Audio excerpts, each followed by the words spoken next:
માતૃભાષા દિવસ તરીકે ઉજવવામાં આવે છે અને ગુજરાત સરકાર અને ગુજરાત સાહિત્ય અકાદમીના ઉપક્રમે આ અઠવાડિયું એ માતૃભાષા મહોત્સવ તરીકે આપણે ઉજવી રહ્યા છીએ। એ માતૃભાષા મહોત્સવ એટલે કે આપણી માતૃભાષાને ઉજવવાનો દિવસ, આપણી માતૃભાષા પ્રત્યેનું ગૌરવ એ રજૂ કરવાનો દિવસ।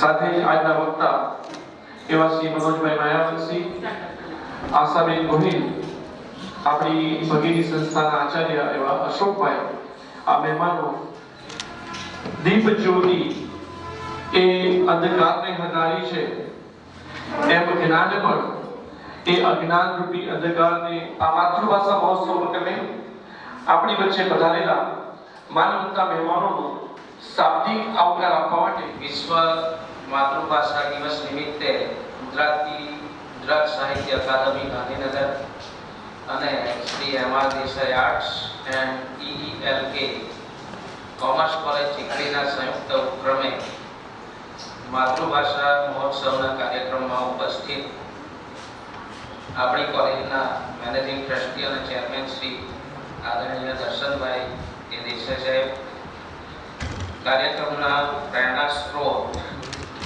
ડોક્ટર ભાગ્યેશ ઝા સાહેબ, વક્તા Shri doctor Manoj Kumar માયાવંશી, arts and commerce college મોટા મોઢાના પ્રોફેસર ડોક્ટર આશા ગોહિલ, BCA કોલેજના આચાર્ય ડોક્ટર અશોકસિંહ સોલંકી, ગર્વથી કહીએ આપણે હિન્દુ છીએ તેમ ગર્વથી કહીએ આપણે ગુજરાતી છીએ। ગુજરાતી સાહિત્યમાં જેમનું અમૂલ્ય યોગદાન છે એવા સાહિત્યકારોમાં કવિ નર્મદ ઝવેરચંદ મેઘાણી, રઘુવીર ચૌધરી, ગોવર્ધનરામ ત્રિપાઠી, અખો, શામળ, નરસિંહ મહેતા, થોટ નિશાળીઓ, બકુલ ત્રિપાઠી, હાસ્યલેખક અશોક દવે, જ્યોતિન્દ્ર દવે, સાત પગલા આકાશમાં નવલકથાના રચનાકાર કુંદનિકા કાપડિયા, ધીરુબેન પટેલ, પન્નાલાલ પટેલ વગેરેનો સિંહ ફાળો છે। આપણી માતૃભાષા ગુજરાતી છે, આપણું ગૌરવ છે। આપણે ગર્વથી કહી શકીએ છીએ કે આજે વિશ્વના દરેક ખૂણામાં એક ગુજરાતી આપણને અવશ્ય મળી જશે।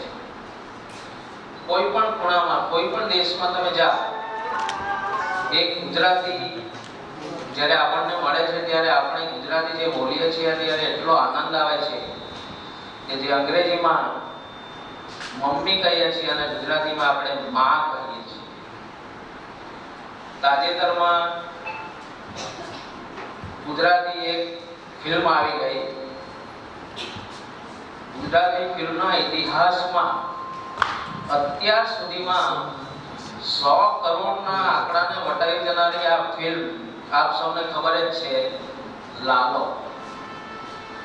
જ્યારે પણ એક વ્યક્તિ બીજા વ્યક્તિ સાથે સમાલાપ કરે, વાર્તાલાપ કરે અને જ્યારે જે ગુજરાતી ભાષાનું જે આદાન પ્રદાન થાય એનું વર્ણન કરવું અશક્ય છે। આપ સૌને આવકારતા આનંદની લાગણી અનુભવું છું।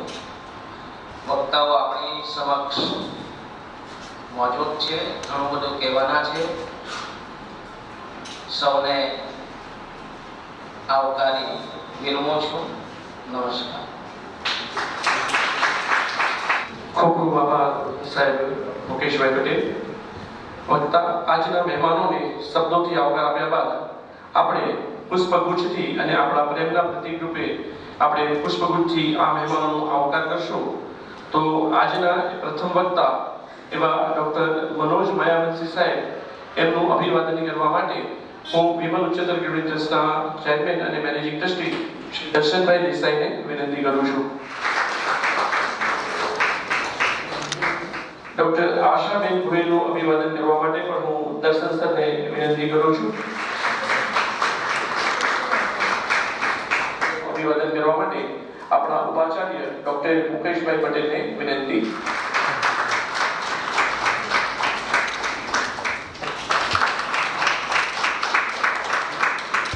ડોક્ટર મુકેશભાઈ પટેલનું અભિવાદન કરવા માટે ગુજરાતી વિભાગના અધ્યક્ષ એવા મંજુલાબેનને હું વિનંતી કરું છું કે તેઓ પુષ્પ આપી મુકેશ સરનું અભિવાદન કરે.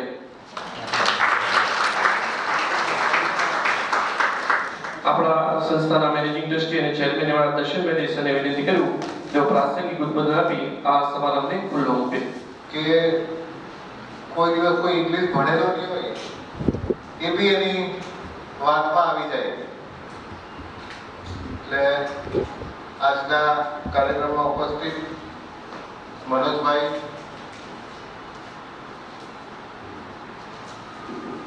આશાબેન, મુકેશભાઈ, સોલંકી સાહેબ, બધા પ્રોફેસરો, મારી બધી દીકરીઓ, પેલા તો અમથા જ બેઠેલા છે, ખાલી વ્યવહાર બધાને હું આજે આવકારું છું. માતૃભાષાની આપણે જ્યારે વાત કરીએ ગુજરાતીની, હવે મને આજે પપ્પાની બધાને યાદ આવી ગઈ, આપણા મેનેજિંગ ટ્રસ્ટી અરવિંદભાઈ અને મારા પિતાજી, કે ગુજરાતી પર જોઈને એટલો બધો કમાન્ડ હતો. કદાચ એને બોલવાનું કહે તો 2 કલાક એને ઓછા પડે, અને ઇંગ્લિશમાં પણ એટલું જ. એટલે આજે આપણે એને યાદ કરીને આપણા કાર્યક્રમ ચાલુ કરીએ.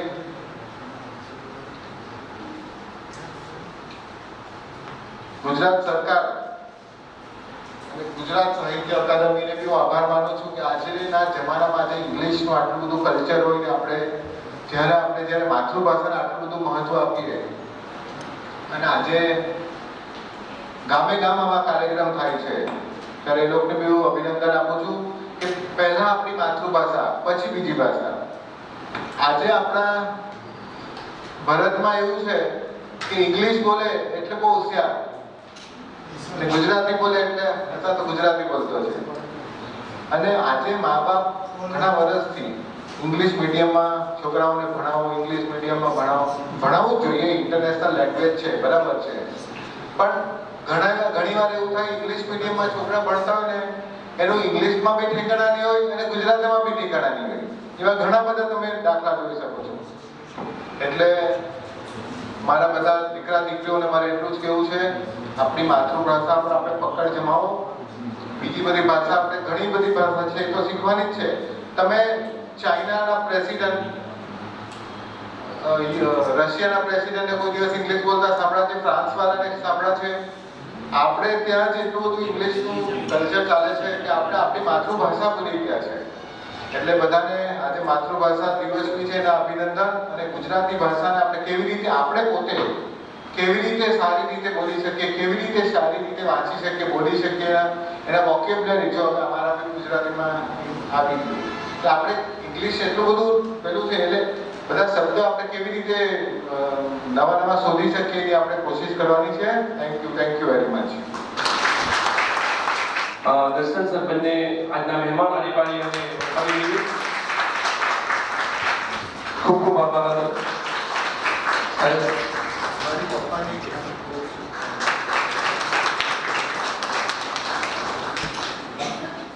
કે જે મનુષ્ય શબ્દથી જીવે છે તે જ સમાજને દિશા આપી શકે છે એવા મૂળ મિર્ઝાપુરના અને હાલ જલાલપુર ખાતે સ્થાયી થયેલા અને જેઓએ સંઘર્ષથી સંસ્કાર સુધીની પોતાની સફર કરી છે, ગુજરાતી સાહિત્યના 17 વર્ષનો અનુભવ ધરાવતા અને અનેક રાષ્ટ્રીય અને આંતરરાષ્ટ્રીય સેમિનારમાં પોતે પેપર પ્રેઝન્ટ કર્યા છે. ઓગસ્ટ 2013 થી તેઓ આસિસ્ટન્ટ પ્રોફેસર તરીકે કાર્યરત છે અને 66 જેટલા સ્ટેટ અને ઇન્ટરનેશનલ ભાષાની ભૂમિકા અને એ ભૂમિકાનું મહત્વ સ્પષ્ટ કરવાનો આજે આજનો ઉત્સવ છે. એ ઉત્સવમાં આ ચીખલી કોલેજમાં જે આજે આપણે આ ઘડીએ બેઠા છે, એ સમયે આખા વિશ્વમાં બનતી મહત્વની ઘટનાઓની જો કોઈ નોંધ લેવામાં આવે તો કદાચ આપણી આ ઘટનાની પણ એક નોંધ લેવી જોઈએ. કારણ કે જે માતૃભાષા છે મધર લેંગ્વેજ છે, એનો આ ઉત્સવ છે. દર્શનભાઈ, મુકેશભાઈ, મારા મિત્ર અને સાથી વક્તા ડોક્ટર આશાબેન અને અમારી કોલેજમાં એક સમય કામ કરી ગયેલા મારા જીગરીજાન મિત્ર ડોક્ટર સૈયદ કુરેશી અને મારી સામે જે બેઠા છે ટાટા કોલેજમાં જેમને હું મારી વિદ્યાર્થી અવસ્થાથી જોતો આવ્યો છું એવા સીડી પટેલ સાહેબ.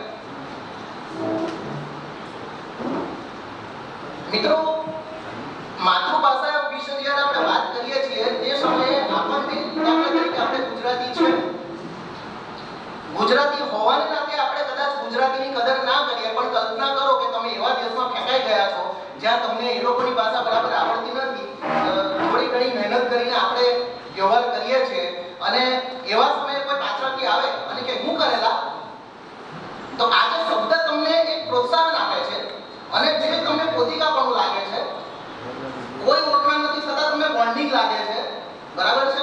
આ પેલું ફર્સ્ટ સાઇટ લવ જેવું છે પછી કે એ દેશમાં આ માણસ આપણો સૌથી નજીકનો હોય, પગાર આપનારો માણસ નહીં, કામ કરનારી જગ્યાએ નહીં. આ માતૃભાષાનો પ્રભાવ છે. કારણ શું છે? કારણ કે એક મિત્ર એવું કહે છે કે -4 મહિનાની ભાષા છે. આ સાહેબ -4 માં થયા. આપણે જન્મ થાય એના પહેલા માના ગર્ભમાં 4 મહિના પહેલા એવું એક સાયન્સ કહે છે કે ભાઈ બાળકના કાન ઉપર એ શબ્દ મતલબ એ ગ્રહણ કરે છે, એનો ગ્રાસ્પિંગ પાવર થોડો ઘણો એ લેંગ્વેજને લઈને, ભાષાને લઈને ચાલે છે. તો આપણે આ પૃથ્વી ઉપર આવીએ છીએ ને એ પહેલાની જો કોઈ ફેમિલિયર ભાષા હોય તો માતૃભાષા છે, નો ડાઉટ. આજે જે કોઈ સિનારીઓ છે, હવે મારા વક્તવ્યમાં ઘણા બધા અંગ્રેજી શબ્દો આવશે, બરાબર છે, અને એ સમયની માંગ છે. માતૃભાષામાં માહેર થવું, માતૃભાષાને આદર આપવો, એની કદર કરવી, એની કાળજી રાખવી, એ તો આપણી ફરજ છે જ. પણ જે પ્રવાહ ચાલે છે એ પ્રવાહને અનુલક્ષીને પણ જો કોઈ ભાષા તમારે શીખવાની જરૂર હોય, યુ મસ્ટ લર્ન. આપણે શીખવી જ જોઈએ. આજનો જે દિવસ છે ને આંતરરાષ્ટ્રીય માતૃભાષા દિવસ છે, એ વિશે થોડી પહેલા તો આપણે સ્પષ્ટતા કરી લઈએ કે આજે જેમ ગુજરાતી વિષયનો દિવસ છે ને એવી જ રીતે મલયાલમ, તમિલ, તેલુગુ, કન્નડ, રાજસ્થાની, બંગાળી, મતલબ કોઈ પણ ભાષા જે છે એ કોઈ પણ ભાષા વિશ્વની એ તમામ ભાષાનો માતૃભાષા દિવસ છે. અને આપણે તો દાખલા તરીકે ગુજરાતી વિષયમાં છોકરાઓ ભણતા હશે ભાઈ ગુજરાતી મુખ્ય ભાષા છે અને એની બીજી બોલીઓ પણ છે, જેમ કે કાઠિયાવાડી બોલી છે કે ઉત્તર ગુજરાતની બોલી છે, એ રીતે તો બોલી પણ ભાષાનું કામ આપે છે. માતૃભાષા દિનનું અસ્તિત્વ આવ્યું શા માટે?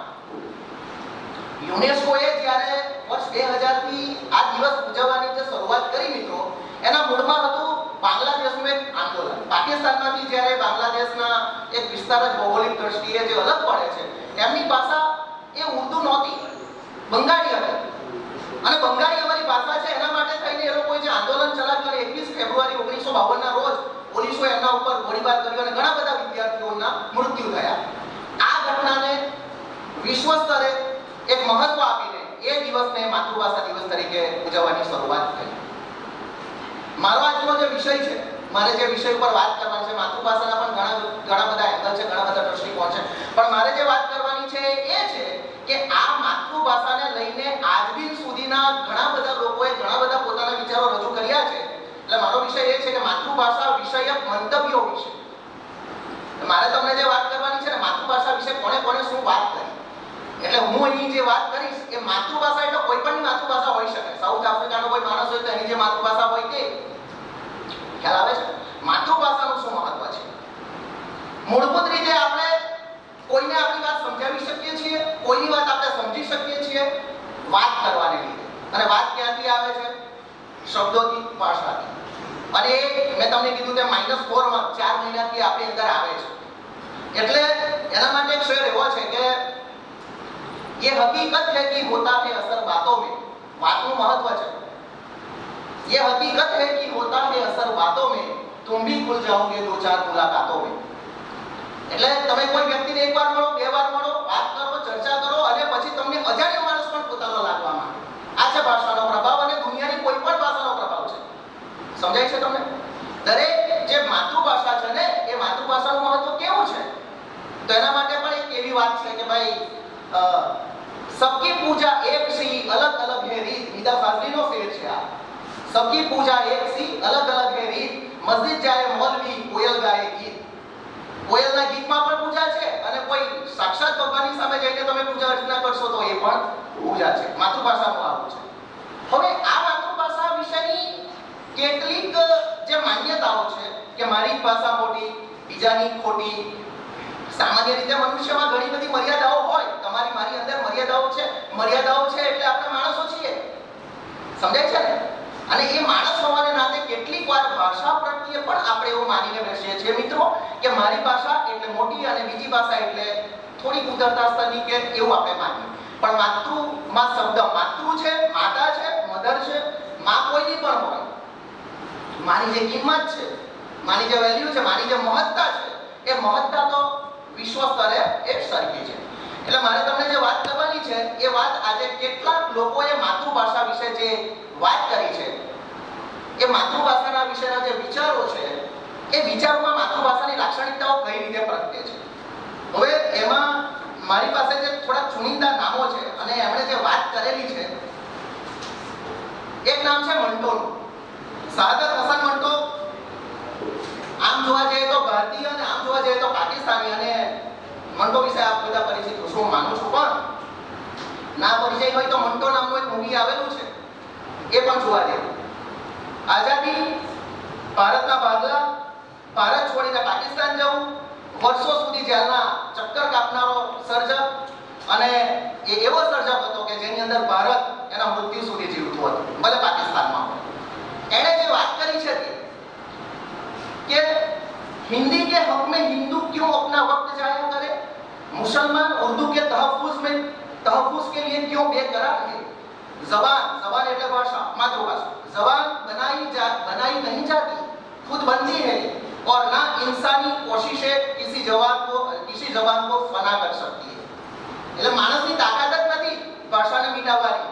આપણે જે ભાષા જે મૃતપ્રાય થાય છે, ડોક્ટર ગણેશ દેવીનું નામ બહુ મોટું છે. એમાં ગણેશ દેવી તો એવું કહે છે કે એક ભાષા મરે છે એટલે એવી વસ્તુ મરી જાય છે કે એની જગ્યા કોઈ બીજું લઈ શકવાનું નથી. when language dies something irreplaceable dies, એવું કહે છે કે ભાષાનું મરવું એટલે શું. હવે એનું જો એક ઉદાહરણ આપણે લઈએ તો આપણો જે વિસ્તાર છે, ચીખલી, વાંસદા અને આ પટ્ટી પર તમે નીકળી જાઓ આગળ, તો જે વઘઈ કે આવવાનો જે રાણીપરા જે વિસ્તાર છે, એમાં ગામડામાં જે બોલાતી ભાષા છે, એ ભાષા તો આજે આપણે પોતે એ જાતિમાંથી, એ જ્ઞાતિમાંથી, એ ગામડામાંથી આવતા હોવા છતાં કેટલું બોલીએ છીએ. બરાબર છે? અને એ ભાષા ધીમે ધીમે જેમ બોલનારા લોકો ઓછા થતા જાય તેમ એ ફના થાય, એ નાશ પામે અથવા તો એનો ઉદય થાય નવી ભાષાનો. તો ભાષા એ હંમેશા પરિવર્તનશીલ રહે છે.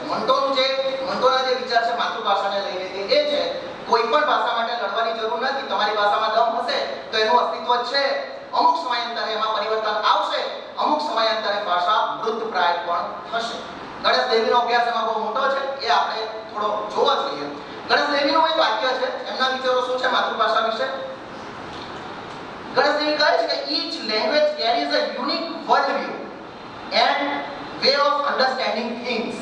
કોઈ પણ વસ્તુને સારી રીતે સમજવા માટેની જો કોઈ તાકાત આપે છે તો માતૃભાષા આપે છે. બીજી એક વાત એ શું કરે છે, making a sense to world. મતલબ આ દુનિયાનું જે અર્થઘટન કરવાનું છે, આ જગતમાં આપણે આવી ગયા છે અને આ દુનિયાને જે સમજવાની વાત છે, તમારી આજુબાજુ રહેનારા જે લોકો છે અથવા જે પ્રકૃતિ છે એને જે આત્મસાત કરવાનું, અનુભૂતિ પછી અભિવ્યક્તિ આવે. હવે તો ઘણીવાર આપણને એવું લાગે કે આપણે બેઠા હોઈએ, 5 ઝાડ છે આપણી સામે, પણ 5 ઝાડના નામ આપણને ખબર નથી. એટલે જે અનુભૂતિ છે ને, આપણી અનુભૂતિ જગત આપણું મિત્રો કેટલું સંકોચાઈ ગયું. હું ઘણીવાર કહું વર્ગમાં મારા છોકરાઓને કે ચાલો તમે બેઠા છો, ખાલી ઓરડાનું વર્ણન કરો 5 લીટીમાં. 5 વાક્ય પણ આપણે જે ઓરડામાં 6 મહિનાથી વર્ગમાં બેસીએ છીએ આપણે લખી શકતા નથી. કેમ? જોઈએ છે બધું, પરંતુ એને જે આપણે જે એનો ભ્રમણ કરવાની જે ક્ષમતા કરીને એ માતૃભાષામાંથી આવે છે. અને જે આપણી થિંકિંગ પ્રોસેસ છે, વિચારવાની જે પ્રક્રિયા છે, એ વિચારવાની પ્રક્રિયા ક્યાં મંદ થઈ ગઈ છે. એમાં ટેકનોલોજીનો બહુ મોટો ફાળો છે મિત્રો. ગણેશ દેવી આગળ કહે છે માતૃભાષા વિશે કે making there sense of to the world and preservation important. તમે જેટલી વસ્તુઓ વિશે જાણો છો ને, એટલી જ વસ્તુઓને સુરક્ષિત કઈ રીતે રાખવી એ તાકાત તમને માતૃભાષા આપે છે. હવે આને ઉદાહરણ રૂપે સમજવું હોય તો દાખલા તરીકે મને એક પ્રસંગ યાદ આવે છે. તમારી જ કોલેજમાં 2017માં એક સેમિનાર થયો. ગુજરાતી સાહિત્યમાં દક્ષિણ ગુજરાતના સાહિત્યકારોનું પ્રદાન, કદાચ આવો વિષય હતો, વિષય ફેર થઈ શકે. હું એમાં એક પેપર લઈને આવેલો હતો અને વિષય કયો હતો? ગુજરાતી સાહિત્યમાં દક્ષિણ ગુજરાતના સર્જકોનું પ્રદાન. અને એમાં દક્ષિણ ગુજરાતની આદિવાસી બોલી એનો કળાત્મક વિનિયોગ એક વાર્તા સંગ્રહમાં કઈ રીતે થયો એ હું પેપર લઈને આવેલો હતો. મોના પાત્રાવાલા નામની આપણી લેખિકા નવસારીમાં રહે છે અને એમણે વાંસદા, ડાંગ, આહવાના જે ગ્રામીણ વિસ્તારો છે, રાની પરજ વિસ્તારો છે, પ્રાકૃતિક જે પરિવેશ છે, કાવેરી નદીનું જે વર્ણન છે, વાગડા એનું જે વર્ણન છે, લાકડું ખાઈને પેલા લાકડું ને આખું કોતરી ખાતું જે પેલું પ્રાણી છે, ગગરપોદ નામનું જે પેલું પ્રાણી છે, ગોળપદિયા, એના ઉપર જે બધી વાર્તાઓ આવે, તો એના ઉપર પેપર લઈને આવેલો. અને એ સમયે દક્ષિણ ગુજરાતના સાહિત્યકારોના પ્રદાનમાં એક બેઠક એવી હતી કે દક્ષિણ ગુજરાતની સ્ત્રીઓનું પ્રદાન, સ્ત્રી લેખિકાઓનું પ્રદાન. મીનલ દવે વક્તામાં હતા, 45 મિનિટ બેન બોલ્યા અને એમાં મોના પાત્રાવાલાનું નામ જ નહીં આવ્યું, જ્યારે મોના પાત્રાવાલા વિના ગુજરાતી વાર્તાની વાત જ ના. એટલે મારી બાજુમાં બીજા વક્તા બેઠા હતા, ગુણવંત વ્યાસ હતા લગભગ એક બેઠક, એટલે મારી બાજુમાં બેઠા. એમને કીધું કે ગુણવંતભાઈ મોના પાત્રાવાલા બેન ભૂલી ગયા. તો ગુણવંત વ્યાસ ત્યાં જઈને કહીએ આવ્યા કે મોના પાત્રાવાલા, એટલે મિનલબેન એ વાક્ય બોલ્યા, મોના પાત્રાવાલા તો એવું મોટું નામ છે કે આખો દિવસ આપણે એમના માટે સેમિનાર આપવા પડે. તમે જો આજુબાજુના ગામડાના જેટલા પણ વિદ્યાર્થી છે ને મિત્રો, પ્લીઝ એકવાર રાની બિલાડો, વાર્તા સંગ્રહનું નામ જ રાની બિલાડો. હવે મારે જે તમને કેવું છે ને કે કઈ રીતે ગણેશ દેવી શા માટે આવું કહે છે, તો એ રાની બિલાડોના કેટલાક ઉદાહરણો છે કે એ જે માતૃભાષા છે, માતૃભાષા એટલે જેમ કે કીડી વ્યાસે નોંધ્યું છે, બહુ સ્પષ્ટ શુદ્ધ ગુજરાતી તમે બોલો તો આખા ગુજરાતમાં કામ લાગે. અને બોલી એ જ કામ નાના વિસ્તારમાં કરે. ગામડામાં તમે દુકાને કઈ લેવા જાઓ તો શુદ્ધ ગુજરાતી તમે બોલતા નથી. ઇવન ગુજરાતીમાં અને ગામડામાં ગામડીઓ પોતાની પત્નીને પણ આઈ લવ યુ કે હું તને ચાહું છું એમ કહેતો નથી. એની બોલવાનો ટોન જ અલગ હોય કે એના બદલામાં કોઈ બીજું એક વાક્ય બોલશે કે જેનાથી પેલો એકબીજાની ભાવના સમજી લે લોકો. સમજાય છે? તો ભાષાનું એક કામ છે, કેટલીક વાર શબ્દો વિના પણ કામ ચાલે. સમજાય છે તમને? એક શેર એવો છે કે कौन कहता है मोहब्बत की जुबान होती है, कौन कहता है मोहब्बत की जुबान होती है, ये हकीकत तो निगाहों से बयां होती है. કેમ આંખ પરથી ખબર પડી જાય છે કે આપણા ઉપર પ્રેમ છે? દીકરો બાપને મળે ઘણા વખત અને બાપને દીકરાની આંખમાં જે દેખાય છે ને, કહેવાની જરૂર નથી એકબીજાને કે આપણે એકબીજાને પ્રેમ કરીએ છીએ. સમજાય છે તમને? માતા પિતા સાથે, ભાઈ બહેન સાથે, ખાલી પ્રેમની વાત કરો એટલે પ્રેમી પ્રેમિકા આપણે ત્યાં પહેલા જ આવે, પહેલા ડાયમેન્શનમાં આવા જ હોય તમારી ઉંમર પ્રમાણે. That's it, okay, it's okay. Okay, તો આદિવાસી બોલીના કેટલા ઉદાહરણો સાંભળજો તમે. હવે દાખલા તરીકે હું પણ દક્ષિણ ગુજરાતનો છું, પણ મને દક્ષિણ ગુજરાતની જે આદિવાસી બોલી ખરી એ હવે સમય જતા જતા ગુજરાતીમાં અંગ્રેજી, હિન્દી બધું મિશ્ર થતું જાય, ઉર્દુ શેરો બધા મિશ્ર થતા જાય. તો એટલા માટે થઈને મારે એની પ્રિન્ટ કાઢી લાવવી પડી. યાદ નથી ને આખી બોલી. જોજો, મરી ગયો સિન્નાર પારવો. પારવો એટલે પારસી. એક વાત આપણે ક્લિયર કરી લઈએ, લોક બોલીમાં ગામડામાં જે રીતે વાત થાય ને, વાંસદામાં વર્ષો સુધી પારસીઓ જે રહ્યા હતા એમના આદિવાસીઓ સાથેના જે સંબંધો છે એના વિશેનું બખૂબી આલેખન મોના પાત્રાવાલાની વાર્તાઓમાં છે. તો સિન્નાર પારવો મતલબ ગાળ આપી એટલે ભોંક્યો બિલાડો, માણસને બિલાડો કહે છે, ભોંક્યો બિલાડો એટલે રાની બિલાડો. જો રાની બિલાડો એટલે પેલી બિલાડી આવે ને, નોર્મલ બિલાડી, અને વાઘ, એ તેની વચ્ચેના કુળનું એક પ્રાણી. તમને થોડું વાઘ જેવું લાગે, થોડું બિલાડા જેવું લાગે, આને શું કહેવું એમ? તો કે રાની બિલાડો. શું કહે છે? ભોંક્યો બિલાડો મારો કોમળો ખાઈ ગયો, મારો કોમળો કાપી કાઢ્યો. હે તફન હારું ફદિયા જોતા છે, જોતા છે ફદિયા એટલે પૈસા. ખૂબ જોર વધી ગયેલું છે. કેમ? ખૂબ એટલે બહુ એમ. એ શબ્દ પછી બોલાય છે, ખૂબ જોર વધી ગયેલું છે. કોઈ દાડો પાખાને વો ડાબી દેવાની તો કે છે. મજૂર લોકો કઈ રીતે વાત કરે? શેઠ એને મોકી જોઈ જાય, જતો રહે ખેતરમાંથી શેઠ. એટલે કઈ કોઈ દાડો એ પાખાને વો ડાબી દેવા, મતલબ પેલું લાકડું જે સળગતું છે ને એને એવું ચાપી દેવાય. અને આ આખી વાર્તામાં જે વર્ણન, જંગલ, નદી, પ્રાણી, પશુ, પક્ષી, સમગ્ર પરિવેશ, હું સમગ્ર પરિવેશની વાત કરું છું. કાવેરીની નદીના જળનો અવાજ કેવો આવે એના ઉપર મોના પાત્રાવાલા 4 લીટી લખે. અમાસનો ચાંદ કેવો હોય તો એના પર 4 લીટી લખે. આપણને તો દિવસને અને રાતનો પણ બહુ ડિસ્ટર્બ, એમને શું કઈ અંતર ખબર નથી હોતી. તો એક લેખક માટે આ આખો સાંસ્કૃતિક વારસો છે, હું તમને એમ કહેવા માંગુ છું. દાખલા તરીકે એમાં નાની પંક્તિનું નામ આવે, વાંસદાના તમામ ગામડાના નામ આવે, એના ઝાડવાના નામો આવે. આજે ત્યાં સાંભળતો નહીં મળે બેરચો હારો. બેરચો એટલે જેના બેરો, બરાબર છે. સાંભળતો નહીં મળે બેરચો હારો. વાહદેથી પેલો ઘાટલો જમાદાર આવે તો કહેજે હું નહીં મળે, માંગો છે, વલહાડ ગયેલો છે, એવો હારો અહીંયા ચાલ્યો આવે તેની માની આપદામાં. હવે આ ગાળ નથી, માની આપદામાં ઇટ ઇઝ નોર્મલ કે ભાઈ બધું ખાલી પડ્યું, હારું આપદા જતી જ નથી. આપદા એટલે દુઃખ, વેદના. સી હવે આટલા ઉદાહરણો આપણે જોઈ ગયા, એનામાંથી મારે તમને એ કહેવું છે, એમ તો ઘણા ઉદાહરણો છે. બીજું આપણે કહી શકીએ પારસી બોલીમાં પણ બોલી આદિવાસી અને પારસી એ બોલી જો મિક્સ થઈ જાય તો કઈ રીતે લોકો વાત કરે. તે શું મેં તમારા બધાની ગંધેરી બાંધી છે, ચાલતો ઠા સુવર કઈનો જઈને ખારો ખોટી ડાકી આપ, ખારામાં દતાવાનું, એમાં વળી કપડા સાના જોઈએ. મારી દીકરી જરા કાળી છે એટલું જ, બાકી તો અડલ પારસન જોઈને હતી. મતલબ મારી છોકરી જરાક જ બ્લેક શ્યામ રંગની છે, બાકી તો પારસી બાઈ પારસી જેવી સુંદર છે. તો આ બધી જે ભાષાઓ છે, મતલબ સાહિત્ય આ તો આવી ગયું. સી આ આવી ગયું. અને ગણેશ દેવી કહે છે તેમ જે કલ્ચરલ આસ્પેક્ટ છે, સાંસ્કૃતિક આપણો એક સંદર્ભ છે.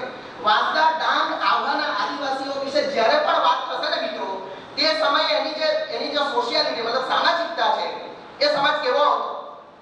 વાંસદામાં હાટ બજાર જે ભરાય છે, હાટ બજારમાં મળતી વસ્તુઓ અને એવા દિવસો કે શેઠ પેલો બધું ખરીદી કરે અને ઘોડા પર બેસી જાય અને એની સાથેનો મજૂર એની સાથે બાજુમાં દોડે, પેલો જોરમાં ઘોડો દોડાવતો અને જોરમાં દોડવાનું. પેલો મજૂર કહે કે ભાઈ શેઠ જરા ધીમે કરો, હું હાંભી ગયો તો ધીમે કરે. શેઠને બહુ મજા આવે એમ. તો આ બધું તાળીને નીરો ઉતારવા પેલો ચડેલો માણસ ઉપર અને નીચે ઉતરે એટલે શેઠની જોઈ તો પહેલા પોતે નીરાના 2 ગ્લાસ પી જાય. પહેલા પી લેવા દેની હેઠી આવતા સુધી એમ. તો આ જે બધી વાતો છે એ વાતો એ બહુ મોટી એક સાંસ્કૃતિક સ્થિતિ છે. વર્ષો જૂનો કલાત્મક દસ્તાવેજ જે આપણે નથી જોયો, તમારા મા બાપ તમારા દાદા દાદી એમણે જોયો હશે, પણ એ આવી ગયો છે વાર્તામાં. સમજાય છે તમને? અને એ જ્યારે નાશ પામે છે ને તે સમયે બધું જ એ ગુમાવે છે. ગણેશ દેવીની વાત અને ગણેશ દેવીના જે વિચારો છે તે આપણે આ રીતે સમજવાના છે. અને તમને ખબર છે માતૃભાષા શું આપે? માતૃભાષા એટલે હવે આપણે બોલી પર આવ્યા છે. આપણે ઘરે જે બોલીએ બોલી, નાના વિસ્તારમાં જે બોલીએ બોલી, આ બોલી તમને ખુમારી આપે છે મિત્રો. ખુમારી જે લેખિકાની હું વાત કરી રહ્યો છું એની એક વાત એમાં હું એડ કરવા માંગુ છું, કારણ કે આમે આ લેખિકા વિશે ઓછી વાત થાય છે અને મારા જેવા માણસ વાત કરે તો હું બને ત્યાં સુધી, અને આપણો વિસ્તાર છે તો મને લાગે છે કે આ લેખિકા હકદાર છે બોલી માટે. આવી બોલી ગુજરાતી સાહિત્યમાં કોઈ નથી પ્રયોજિત. તો મોના પાત્રાવાલાની એક વાર્તાને નેશનલ એવોર્ડ મળે, અંગ્રેજીમાં છપાઈને ખાલી જોવા આવે એની પાસે કે ટ્રાન્સલેશન કર્યું છે, તમે જોઈ લો, તમને નેશનલ એવોર્ડ મળે છે. એને જોયું તો એક ફકરો કાઢી નાખવામાં આવે પોતાની વાર્તા. અને એમની વાર્તામાં શું હોય, તમે કોઈ પણ પાનું ફેરવીને જોઈ લો ને એટલે જંગલની વાત હોય, નદીની વાત હોય, પશુની વાત હોય, પ્રાણીની વાત હોય, મતલબ પ્રકૃતિ વગરનું એક પણ વાક્ય આ વાર્તા સંગ્રહમાં નથી. આ લેખિકાને એટલો ગુસ્સો આવ્યો, તમારો એવોર્ડ નથી જોઈતો. કેમ? મને પૂછ્યા વગર મારી વાર્તાનો ફકરો તમે કટ કેમ કર્યો? તો પેલા એમ કહે કે ના, અમને એવું લાગ્યું કે આ બહુ મોટી વાર્તા છે, થોડીક નાની કરી દઈએ. તો કે કેમ? એમાં તમારા એટલે એ બીજું બોલી આપણે તમારી સત્તા ચાલે છે એમાં. મને ખબર છે કે ફકરો ત્યાં શા માટે છે ને મિત્રો, આ લેખિકા નેશનલ એવોર્ડને ફગાવી. આપણે ત્યાં નાના નાના એવોર્ડ માટે જી સાહેબ આ સાહેબ કરનારા લોકો પડેલા છે, જ્યારે આ લેખિકા શું કરે છે? નેશનલ એવોર્ડ ફગાવી દે, બોલી એક કુમારી આપે છે. તો ગણેશ દેવીનું જે કથન છે એ કથન ભાષાના સંદર્ભમાં આપણે આ રીતે સમજવાનું છે. આપણે ઉદાહરણ રૂપે તો કોની વાર્તાઓની વાત કરી? મોના પાત્રાવાલાની વાર્તાઓની વાત કરી. પછીનું ભાષા વિશેનું એક બહુ સારું કથન મને જાણવા મળ્યું નેલ્સન મંડેલા. નેલ્સન મંડેલા વિશે આપણે બધા જાણીએ છીએ, આંતરરાષ્ટ્રીય ખ્યાતિ પ્રાપ્ત, ગાંધીજીથી પ્રભાવિત. If you talk to a man in a language he understands, that goes to his head. If you talk to him in his language, that goes to his heart. કોઈ માણસ બીજી ભાષા જાણતો હોય અને એ જાણે છે ને, સપોઝ મને થોડું ઉર્દુ આવડે છે અથવા મને થોડું સિંધી આવડે છે અને હું સિંધી માણસ જોડે સિંધીમાં વાત કરું, મને ખબર છે કે ઇંગ્લિશમાં જાણે છે અને હું ઇંગ્લિશમાં વાત કરું તો એ સમજી તો જાય.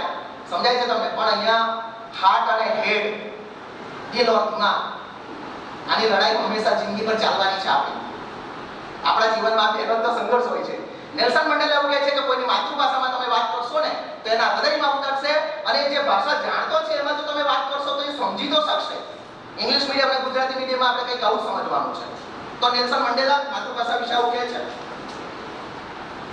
પછી વિશેનું બહુ સારું કથન એમી ટેન અમેરિકન લેખિકા છે અને એ જે વાત કરે છે માય મધર ટંગ, મારી જે માતૃભાષા છે, my mother tongue help me the way I so things. હું જે વસ્તુઓ જોઉં છું ને એ વસ્તુ શું છે. હવે આમાં ગણેશ દેવીનું પુનરાવર્તન આપણને દેખાશે, પણ એમી ટેન અને ગણેશ દેવી વચ્ચે ઘણું બધું અંતર છે, યાદ રાખજો. એટલે માતૃભાષાના જે લક્ષણો છે ને ક્યાંક એક થઈ જતા હોય છે એવું લાગે છે આપણને. શું કહે છે? My mother tongue help save the way I so things. જે વસ્તુ હું જોઉં છું એને સમજવામાં મને મદદરૂપ બને છે. એક્સપ્રેસ થિંગ્સ, એ વસ્તુઓને અભિવ્યક્ત કરવામાં મને મદદરૂપ બને છે. Then make sense of the world, આ દુનિયાને સમજવામાં મને માતૃભાષા મદદ કરે છે. આપણને સપના હજી ગુજરાતીમાં જ આવે છે, થેન્ક ગોડ. આપણે અંગ્રેજીમાં બોલવાનું હોય તો એ વિચારીએ છીએ ગુજરાતીમાં મારે અત્યારે 2 સેકન્ડ પછી કંઈ બોલવાનું હોય તો મારી અંદર જે વૈચારિક પ્રોસેસ ચાલે છે એ પ્રોસેસ મારી માતૃભાષામાં ચાલે છે. ઇવન માતૃભાષામાં જ નહીં, મારી નવસારીની ભાષામાં ચાલે છે, મારા ગામડાની ભાષામાં ચાલે છે. પેલા માછલા પકડનારા મારા દોસ્તાર ખરા ને, એ લોકોની જોડે હું જે વાત કરું છું ભાષામાં, એ લોકોની ભાષામાં, એ લોકોના એ લેવલ પર હું વિચારું છું, બોલું છું. તે સમયે એક સ્ટેજ માહોલ એ જોઈને ભલે શબ્દો બદલાતા હોય પણ આખો માણસ જે જીવે છે, અનુભવે છે, ફીલ કરે છે. તમે રડો છો ને, રડો છો એ માતૃભાષામાં રડો છો. તમે ખુશ થાઓ છો ને, માતૃભાષામાં ખુશ થાઓ છો. બહુ ચીપીને બોલનારા માણસો પણ પોતાના માણસોની સામે એકદમ દેશી ભાષામાં વાત કરતા હોય છે. તો માતૃભાષાનો એક સ્વભાવ છે. હવે આ ગુજરાતી માતૃભાષા ઉપર આવીએ તો 2 પંક્તિઓ બહુ જાણીતી છે. એમાં ખલીલ ગંગેજીની તો બધા જાણે છે કે વાતમાંની જેને સમજાતી નથી એ ગમે તે હોય ગુજરાતી નથી. એની જોડે એક પંક્તિ મૂકવા જેવી છે હરદ્વાર ગોસ્વામીની, એના કરતા હે ઈશ્વર તે મરવાનું, ગુજરાતીનું પણ ગુજરાતી કરવાનું. હવે આપણી પરિસ્થિતિ એ છે કે આપણે બોલી કે માતૃભાષાને એટલું કંઈ ગંભીરતાથી લેતા નથી. આપણી અનુભૂતિ ક્ષમતા ઘટી છે અને એના કારણે કેટલાક સાદા ગુજરાતી શબ્દોના અર્થ પણ આપણને ખબર પડતા નથી. અત્યારે જે સમયે હું 4 દિવસ પહેલા વર્ગમાં જયંત પાઠકની કવિતા ભણાવવા ગયો અને કવિતાનું નામ છે આશ્લેષ એક અનુભૂતિ. એટલે મેં પૂછ્યું કે આશ્લેષ એટલે શું? એટલે બધા ચોક છોકરાઓ, કારણ કે મોબાઈલે તમને 30% અંગ્રેજી તો શીખવી દીધું, ગુજરાતી શીખવી શક્યું નથી, ઉલટાનું ગુજરાતી ગયું. અને અંગ્રેજી ભાષા તો મોબાઈલ આપણને 30% શીખવી શકે તો સિદ્ધતથી જો આપણે શીખીએ તો કેટલા દિવસમાં આપણે શીખી જઈએ? વિચાર કરો કેટલું શીખી શકીએ. અને પાછો જોગાનું જોગ અત્યારે વેલેન્ટાઇન પેલો વીક ચાલે અને એ દિવસે પાછો હગ ડે હતો પેટમાં. એટલે મેં કીધું કે ભેટવું, બાહોમાં લેવું અને કોઈની સાથે બહુ લાગણી હોવી એટલે આશ્લેષ. અને છોકરાઓ વિચારમાં પડી ગયા. તો ગુજરાતીનું પણ ગુજરાતી કરવું પડે એવી સ્થિતિ છે. એટલે માતૃભાષા ને જાકારો આપવો કેટલીક હદે આપણી પર્સનાલિટી, આપણી જે તમારું વ્યક્તિત્વ પણ છે ને એને પણ નુકસાન પહોંચાડે છે. આ 2 પંક્તિના આધારે આપણે વાત કરીએ.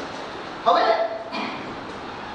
આ જગતની જે અર્થપૂર્ણતાને પામવા માટેની જે મથામણ છે ને એ મથામણ તો કબીર, નાનક, અખો, નરસિંહ, પ્રેમાનંદ, ટી.એસ. એલિયટ થી માંડીને દુનિયાભરના જેટલા તમે લેખકોના નામ લઈ લો ને એ તમામ લેખકોએ આ મથામણ કરી છે કે જગતની અર્થપૂર્ણતાને કઈ રીતે પામી શકાય. અર્થપૂર્ણતા વચ્ચે ક્યાંક સિનિયોરિટી ને જુનિયોરિટીની જે આપણી વાત આવી જાય છે ને એના લીધે આપણે વ્યક્તિને કેન્દ્રમાં રાખીને માતૃભાષા વિશે કેટલાક દાવપેચો ને બધું ચાલતું હોય છે. રાજકારણનો પણ કેટલીક વાર વાત બની જતી હોય છે આવી બધી ઘટનાઓ. ભારતીય ગઝલોમાં ઘણા બધા લેખકોએ માતૃભાષા વિશે જે વિચારો રજૂ કર્યા એ તમને ગમશે કદાચ. મુસ્તર ખેરાબાદી એવું કહે છે, દર્દે દિલ ઉનકે કાન તક પહોંચા. શું કહે છે?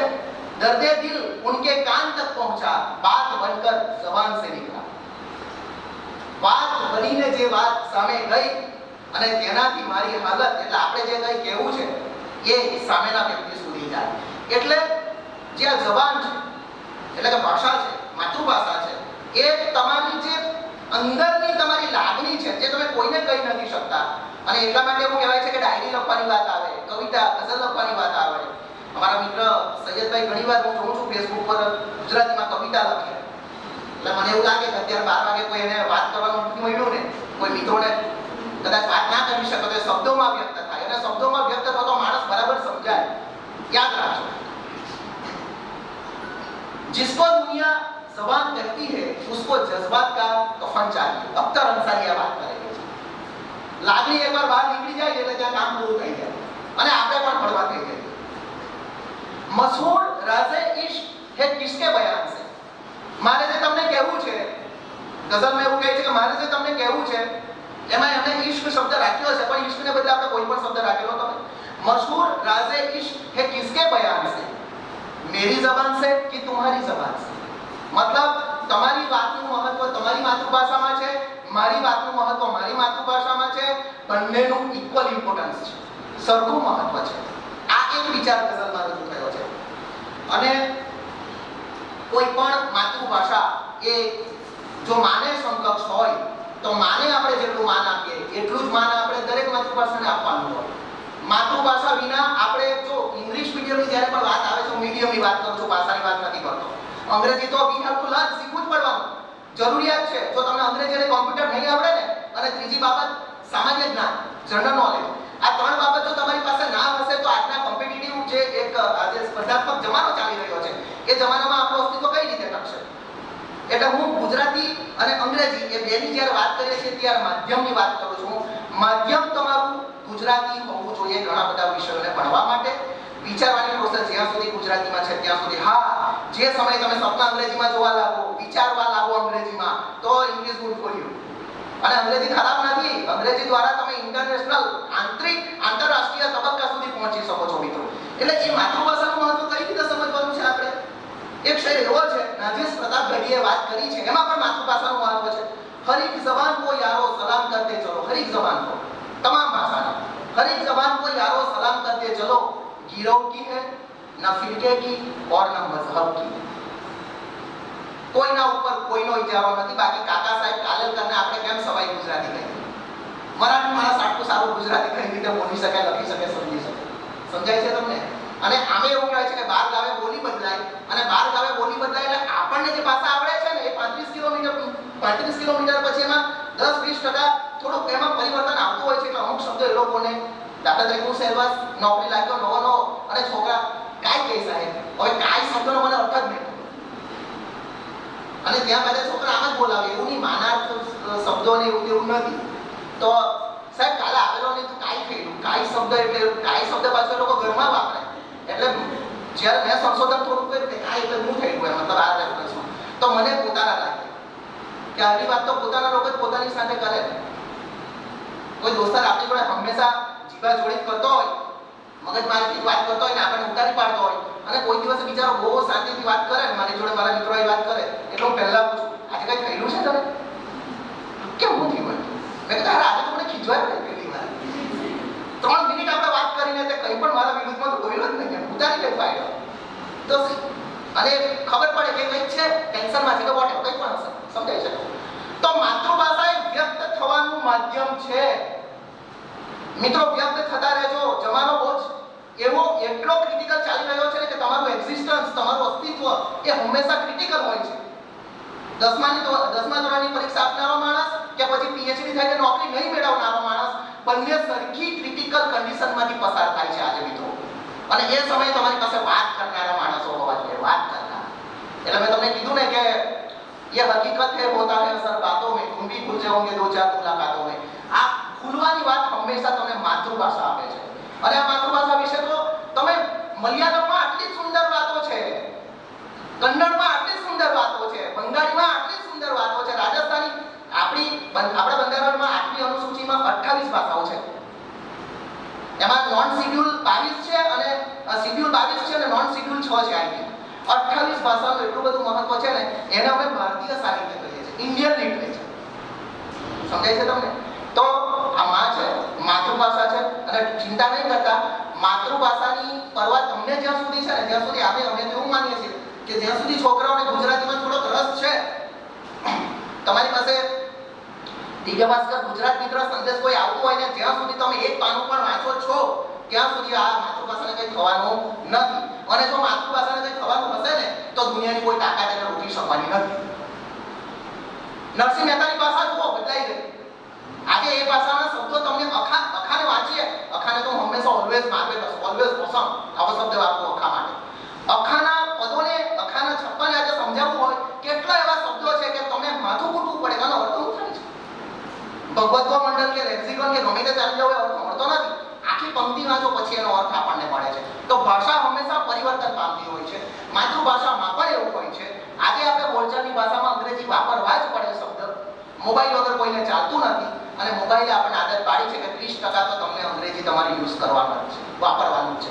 ત્યાં સુધી ઠીક છે, કેટલાક લોકો તો ઉત્તર વયમાં પણ અંગ્રેજીમાં શબ્દો લખે. એટલે માં સમાન માતૃભાષા, અને આ માતૃભાષાને સમજવા માટે માતૃભાષાનું મહિમાગાન આપણે તો શું કરવાના, જેનાથી આપણો વિકાસ થયો. આપણે બોલતા જ ન થઈ શક્યા હોત તો શું થાય? આપણે કાને એ આપણી શ્રવણ શક્તિ જે ખીલી, આપણે સાંભળીને કઈ શીખીએ છીએ. તમારે કોઈ પણ ભાષા શીખવી હોય તો તમારે સૌથી પહેલા સાંભળવું પડે. સાંભળો એટલે આત્મસાત થાય, ગ્રાસ્પિંગ થાય, અને એ વસ્તુ પછી તમારી પર્સનાલિટી બનીને બહાર નીકળે છે. આજે અમૃતા પ્રીતમને તમે વાંચો તો તમને પોતાની લાગશે, ચાર્લી ચેપ્લિનને વાંચો તો તમને પોતાના લાગશે, દેવાનંદની આત્મકથા વાંચો તો તમને પોતાની લાગશે. કેમ? જો તમને માતૃભાષા સાથે ગંભીરતાથી બનાવો પડેલો છે. તમારી માતૃભાષામાં એ વાત આવી તો દેવાનંદ ભલે બીજા સ્ટેટનો હોય પણ તમને પોતાનો લાગે. આ તાકાત છે માતૃભાષા.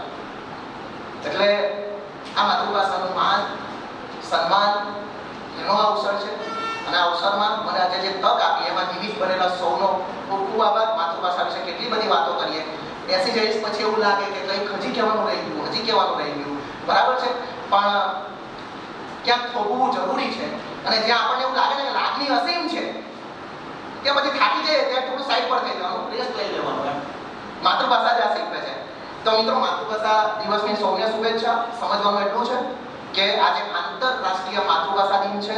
ભારત દેશની કે વિશ્વની તમામ માતૃભાષાને એટલું જ મહત્વ આપજો મિત્રો, જેટલું તમે તમારી માતૃભાષાને આપો છો. That's all. Thank you.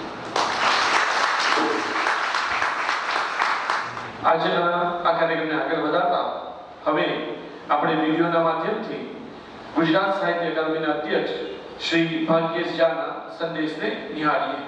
તો નિહાળીએ વિડીયો. નમસ્તે મિત્રો, હું ભાગ્યેશ ઝા. આપણે જાણીએ છીએ 21મી ફેબ્રુઆરી એટલે વિશ્વ માતૃભાષા દિવસ. આ વખતે પણ ગુજરાત સાહિત્ય અકાદમી અનેક પ્રોગ્રામો એટલે 551 પ્રોગ્રામો લઈને ગુજરાતની જનતા સમક્ષ આવી રહી છે. અને માનનીય મુખ્યમંત્રીશ્રી અને માનનીય ઉપમુખ્યમંત્રી શ્રી હર્ષભાઈ સંઘવી સાહેબ અને ભૂપેન્દ્રભાઈ પટેલ સાહેબના માર્ગદર્શન નીચે જે રીતે માતૃભાષાના કાર્યક્રમોનો વ્યાપ વધતો જાય છે એ બતાવે છે કે બહુ જ સમર્થન મળી રહ્યું છે. માતૃભાષાનું મહત્ત્વ આપણે સ્વીકારવું જોઈએ.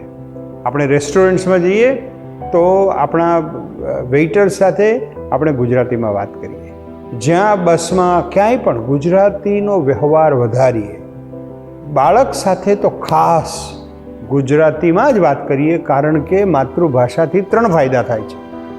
એક, તમારી તર્કશક્તિ, તમારી તર્ક બુદ્ધિ તીક્ષ્ણ બને છે, તમારી સમજ શક્તિ સુદૃઢ થાય છે, અને તમારી ઉર્મિલતા, તમારી હૃદયની જે ઉર્જા છે, ઉર્મિલતા, એ પણ એકદમ વૃદ્ધિ પામે છે.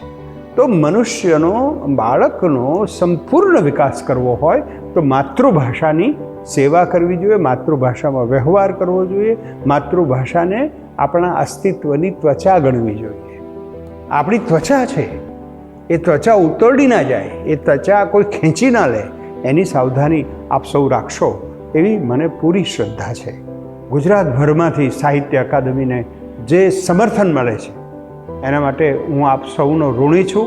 અને ફરી એકવાર આપણે સૌ આવો સાથે ગાઈએ, સદા સૌમ્યસી વૈભવે ઉભરાતી, મળી માતૃભાષા મને ગુજરાતી. તો બહુ જોરથી કહીએ, હૃદયથી કહીએ, દૂર દૂર સુધી સંભળાય એવી રીતે કહીએ, જય ગુજરાતી, જય ગુજરાતી, જય જય ગરવી ગુજરાત.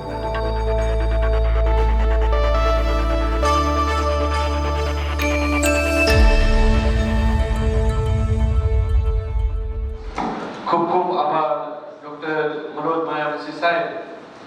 એમનું વક્તવ્ય સાંભળીને એવું લાગ્યું કે સાહેબે છે ને એમના શબ્દોએ માત્ર આપણા વિચારોને નહીં પણ આપણા દરેકના આત્માને સ્પર્શ કરી લીધો હોય અને માતૃભાષા પ્રત્યે નવો આયામ, નવો વિચાર અને નવી દિશા આપણને આપી હોય એવા સુંદર વક્તવ્ય માટે સાહેબનો ફરી એકવાર આપણે ખૂબ ખૂબ આભાર માનીએ છીએ. આજના દિવસના આપણા બીજા વક્તા એ પણ એટલા જ પ્રભાવશાળી અને એટલા જ વિચારશીલ વ્યક્તિ છે, ડૉક્ટર આશાબેન ગોહિલ. તેઓ હાલ મોટા કોલેજમાં અધ્યાપક તરીકે સેવા પછી 1994 થી તેઓ ત્યાં આગળ સેવા આપે છે. એમ તો એમનો પરિચય છે તે 4 પાનાના ક્રમે મને મોકલાવ્યો છે, પણ એમાંથી આજનું પાન આપણે કરીએ ને તો આપણને ખ્યાલ આવશે કે કેટલા વિવિધ આયામોમાં એ આશા મેડમ કામ કરી રહ્યા છે. એમના પોતાના 2 પુસ્તકો પ્રકાશિત થયા છે. એમાં 2017માં એમના એક પુસ્તકને ગુજરાત સાહિત્ય અકાદમી દ્વારા પારિતોષિક પણ મળ્યું છે. તેવા સુંદર લેખિકા એ આપણી વચ્ચે વિરાજમાન છે. સાથે જ એમને ઘણા બધા નેશનલ અને ઇન્ટરનેશનલ કોન્ફરન્સીસમાં એ પેપર પણ પ્રેઝન્ટ કર્યા છે. એટલે એનું લિસ્ટ અત્યારે બોલતો નથી, પણ તેઓ રેડિયો સાથે પણ બહુ નજીકથી જોડાયેલા છે. દમણ આકાશવાણી દમણ સાથે તેઓ જોડાયા છે. એના પર પોતે ટોક પણ આપે છે અને ઉદ્ઘોષક તરીકે ઇન્ટરવ્યુમાં પોતે સેવા પણ આપી રહ્યા છે. વર્ષોથી હું એમને ઓળખું છું અને એમને ફોલો કરું છું. તો એમને એક બહુ સારું કામ અથવા ઉમદા કાર્ય એ ગોદાનનું છે. એમણે લગભગ 2012 થી આ ગોદાન કાર્યક્રમ શરૂ કર્યો છે અને અત્યાર સુધી એમણે કુલ 99 જેટલા કાર્યક્રમો કર્યા છે, જેની અંદર એમણે ટોટલ 2313 ગૌવંશનું વિતરણ કર્યું છે. જેમાં જે વાછરડા હોય એ કદાચ ખેતીમાં મદદરૂપ થાય અને જે વાછરડી હોય એ ઘરના બાળક માટે દૂધ આપી શકે અને બચેલું દૂધ એ જો ડેરીમાં ભરી શકે તો તે મહિલાઓને સ્વાવલંબી બનાવવાનું એક સુંદર કાર્ય એ વર્ષોથી કરતા આવ્યા છે. તો એના માટે પણ આપણે ખૂબ ખૂબ અભિનંદન આપીએ છીએ. જોય ઓફ ગિવિંગ કાર્યક્રમ હેઠળ એવો જે વંચિત બાળકો છે, જે ગરીબ બાળકો છે, એમને raincoat, pencil, paper, school bag આ બધું વિતરણ કરવાનો ખૂબ જ સુંદર કાર્યક્રમ એમના દ્વારા થાય છે. અને જ્યારે આજના જમાનામાં આપણા બધાની વાંચન પ્રત્યેની અભિરુચિ એ ખૂબ જ ઓછી થઈ ગઈ છે, એવા સમયમાં એમના દ્વારા એક પુસ્તક પરબ નામનો કાર્યક્રમનું આયોજન કરવામાં આવે છે, જેની અંતર્ગત તેઓ દર મહિનાના પહેલા રવિવારે એવા સ્થળોએ જાહેર સ્થળોએ બેસી અને વાચકોને નિઃશુલ્ક પુસ્તકો એ વાંચવા માટે આપે છે. અને આજ દિન સુધી એમણે 10,000 વાચકોને એ પુસ્તકો વાંચતા કર્યા છે. તો આ પણ એક માતૃભાષાનો પ્રચાર કરવાનો એક સુંદર માધ્યમ એમણે અપનાવ્યું છે. તેઓ NSS ના ખૂબ જ પ્રભાવશાળી પ્રોગ્રામ ઓફિસર રહ્યા છે. 2012 થી 2018 સુધી એમણે NSS ની કામગીરી સંભાળી અને એમને NSS નો બેસ્ટ પ્રોગ્રામ ઓફિસરનો એ રાષ્ટ્રીય એવોર્ડ પણ પ્રાપ્ત થયેલ છે. તેવા બહુમુખી પ્રતિભા ધરાવતા ડોક્ટર આશાબેન ગોહિલને હું વિનંતી કરું છું કે એમના વક્તવ્ય દ્વારા આપણને બધાને અભિનંદિત કરે. મારા વિશે બોલાતું હતું. 53 વર્ષની છું એટલે આટલું કામ કર્યું છે. આપણે આપણા મહાનુભાવોની અને વિભૂતિઓ વિશે વિચારીએ, જાણીએ તો લગે રહો મુન્નાભાઈ જેવી પરિસ્થિતિ થતી હોય છે કે એ લોકોએ એમના આપણા જેટલા સમયગાળામાં કેટલું બધું કામ કર્યું. વિશ્વ માતૃભાષા દિવસ 21 ફેબ્રુઆરી વિશ્વ માતૃભાષા દિવસની ઉજવણીનો સપ્તાહ ચાલી રહ્યો છે. તમને સૌને જાણીને આનંદ થશે કે અહીંયાથી તરત જ મનોજભાઈ બીજે ક્યાંક વક્તામાં જવાના છે અને હું પણ ક્યાંક જવાની છું. સપ્તાહ ઉજવવાનું કારણ જ એ છે કે ક્યારેક વક્તાઓ ઓછા પડે તો એને બીજી જગ્યાએ તરત જ બોલાવી શકાય અને ગોઠવણ ગુજરાત સાહિત્ય અકાદમી ગાંધીનગરે એ રીતે રાખી છે. આદરણીય મુકેશભાઈ, આપણા ઉપાચાર્ય શ્રી, સમગ્ર સ્ટાફ પરિવાર, મારા સાથી વક્તા ડોક્ટર APJ અબ્દુલ કલામ સિલવાસા કોલેજથી, એ જ રીતે સંચાલક શ્રી, હું પછી તમારી સાથે સર થોડી વાતો કરીશ, કુરેશી સાહેબ જેમણે અહીંયા નિમંત્રિત કર્યું, અને વિદ્યાર્થીઓ તમે તો બહુ વાલા છો. હા, એમાં લાસ્ટ બેન્ચર્સ તો સૌથી વધારે ગમે કે દુનિયા બદલવાનું કામ મોટા ભાગે એ લોકોએ કર્યું છે. સો તમારે તો બહુ મોટી જવાબદારી લઈને ચાલવાનું છે કે ફોકસ રાખજો. હું પ્રશ્ન પૂછીશ. પહેલો પ્રશ્ન એ, મનોજભાઈએ એક કાવ્યની વાત કરી કે હગ ડેના દિવસે એમણે જયંત પાઠકનું એક કાવ્ય ભણાવ્યું. ચાલો જવાબ આપો, કયું કાવ્ય?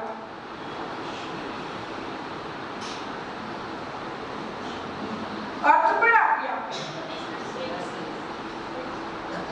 ગજની જોયેલું છે ને બધાએ? તો આપણે એટલી પણ મેમરી નથી કે 15 મિનિટ સુધી રહી શકે. એટલું તો યાદ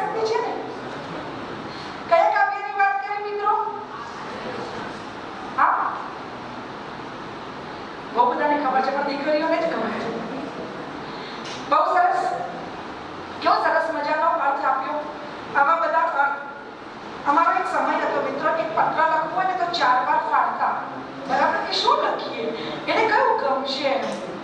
તો એ પત્ર લખવાની પણ એક મજા રહી છે. વિશ્વ માતૃભાષા દિવસ નિમિત્તે વાતની શરૂઆત કરીએ તો સૌપ્રથમ હું વંદન કરું છું પરમપિતા નટરાજને, જેમણે ભાષા આપી. હું વંદન કરું છું પાણીનીને, જેમણે આપણને વ્યાકરણ શાસ્ત્ર આપ્યું. હું વંદન કરું છું શ્રી હેમચંદ્રાચાર્યને.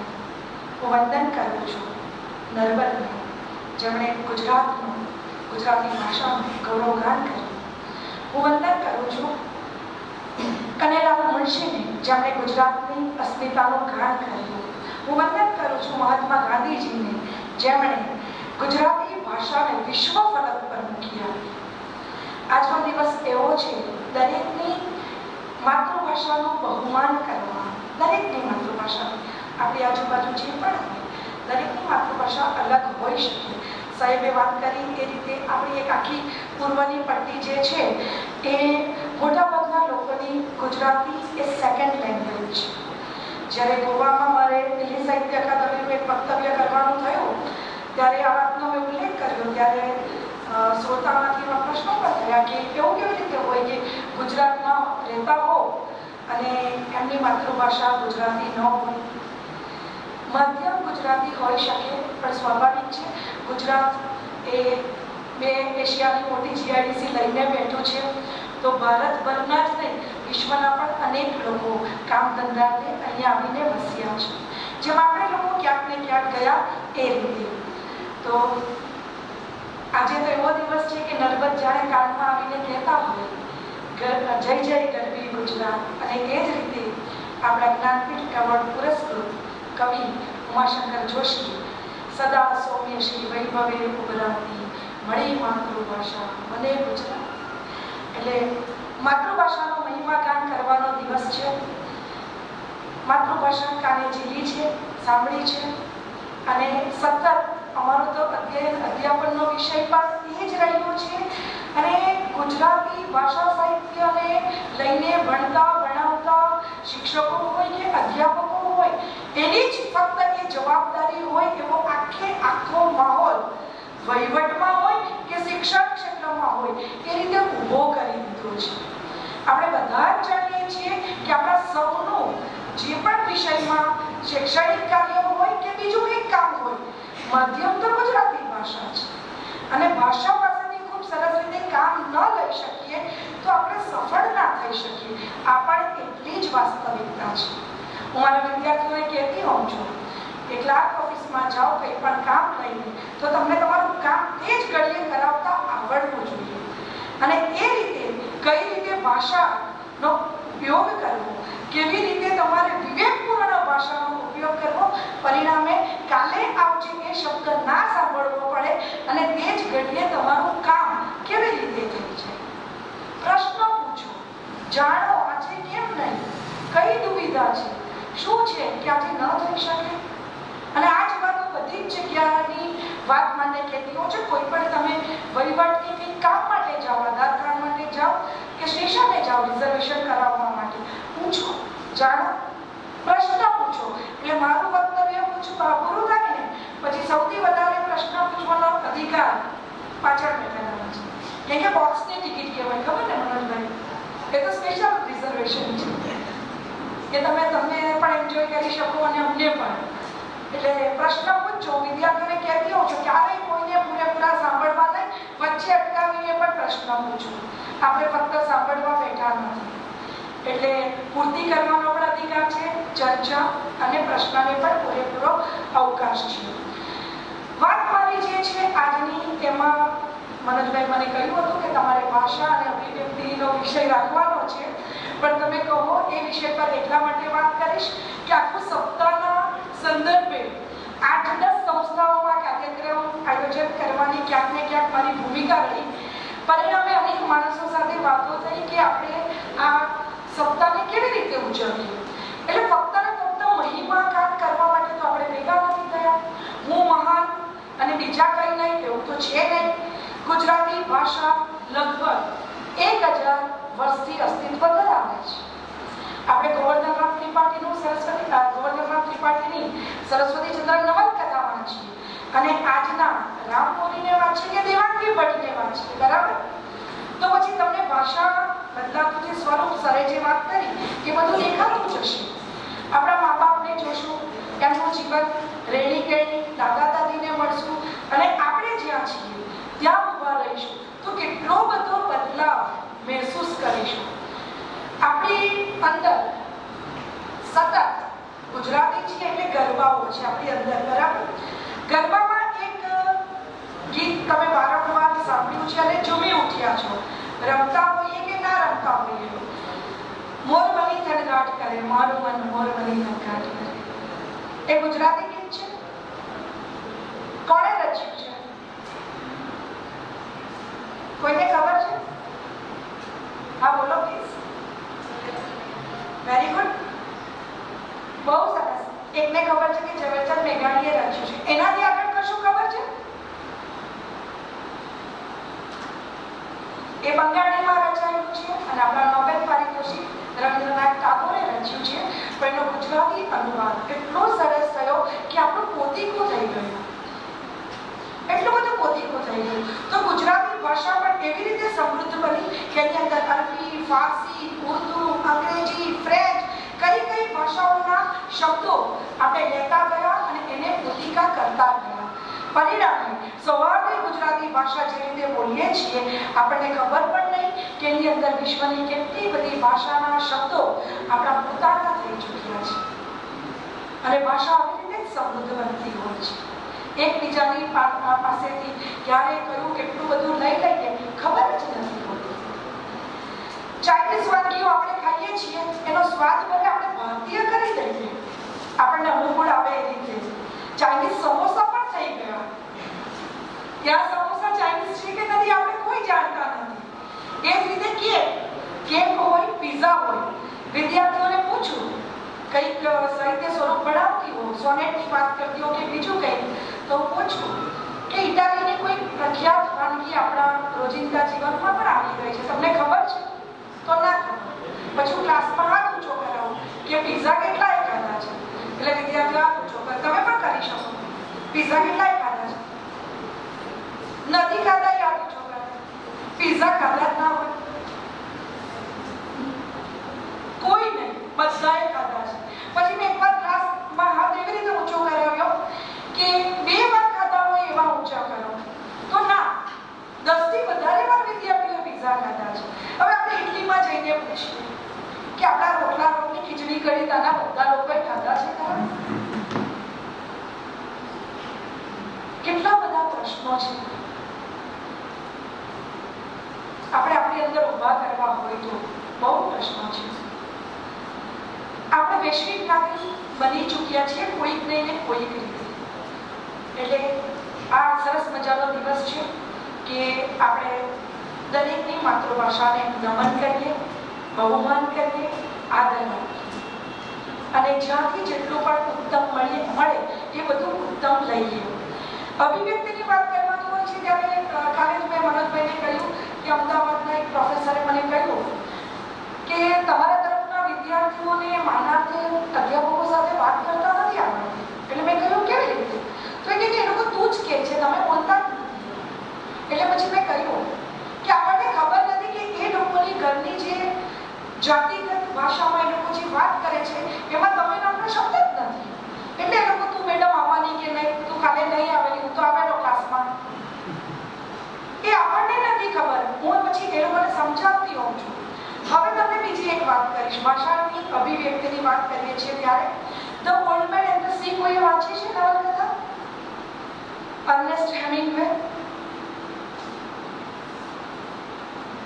આપણી માતૃભાષાની કોઈ કૃતિઓની વાત કરો. જો એ તમે વાંચી હોય, કૃતિ કોઈ અભ્યાસ સિવાયના વિષયની વાતે કરી, અભ્યાસક્રમમાં જે સમાવિષ્ટ હોય એ સિવાયની કૃતિઓ આપણે ઘણું બધું નથી વાંચતા. અખબાર કેટલા વાંચે છે? લાસ્ટ બેન્ચ વાળા તો સરસ ચોક્કસ વાંચતા હશે. હવે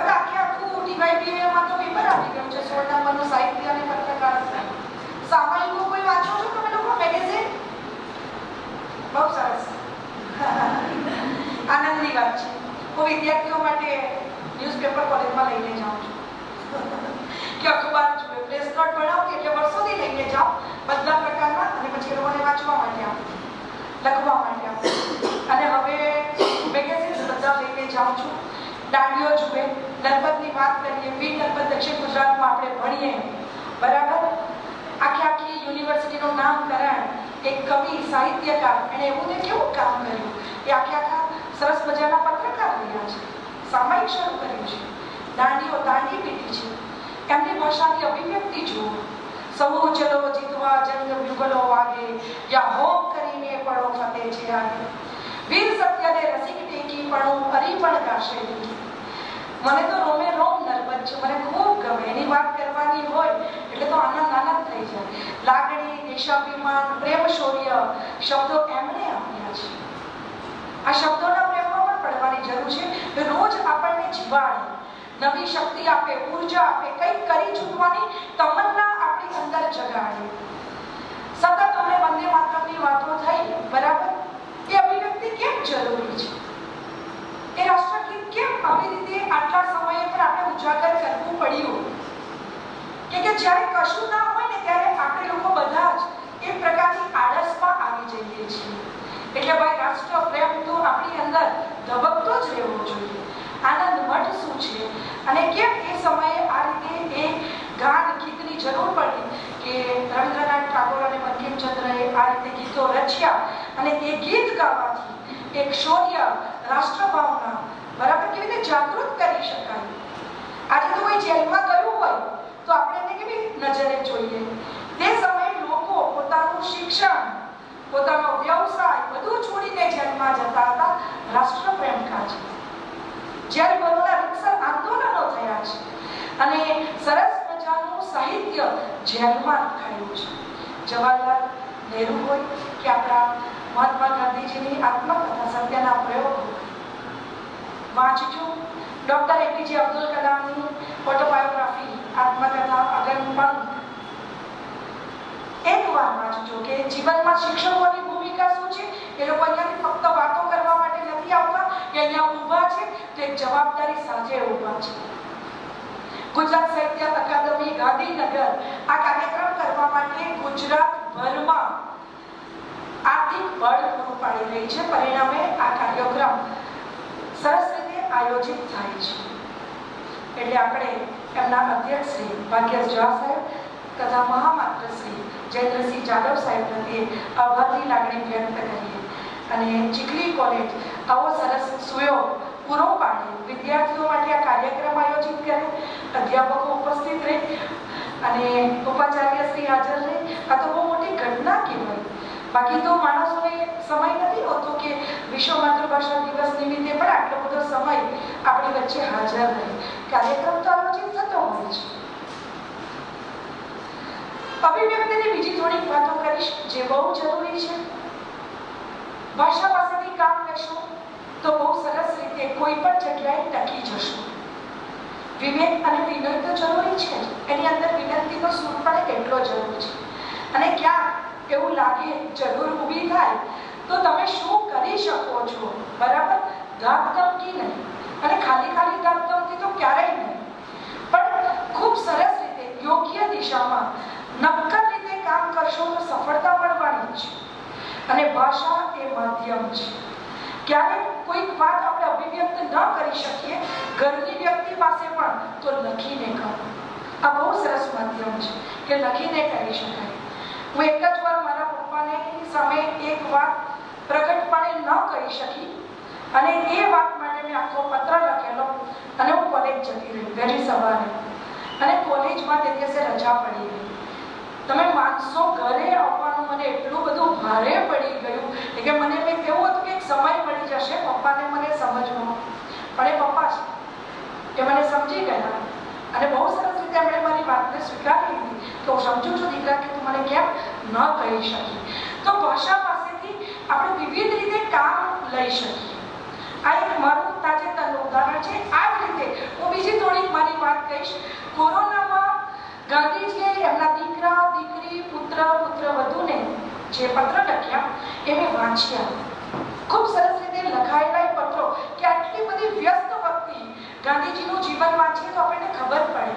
અને આપણે ગુજરાતી ભાષા પાસેથી જે કામ લીધું છે, અમસ્તુ મેં વંદન કરીને વાત નથી મૂકી.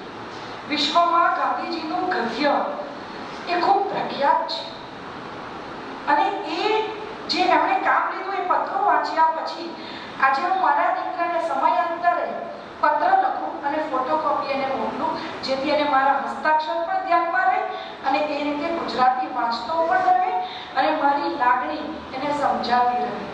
અને હું મારા મિત્રોની વચ્ચે પણ આ વાત શેર કરતી હોઉં છું કે નાનકડી તો નાનકડી વાતો એકબીજાને પત્ર લખીને વહેંચો, બહુ જરૂરી છે.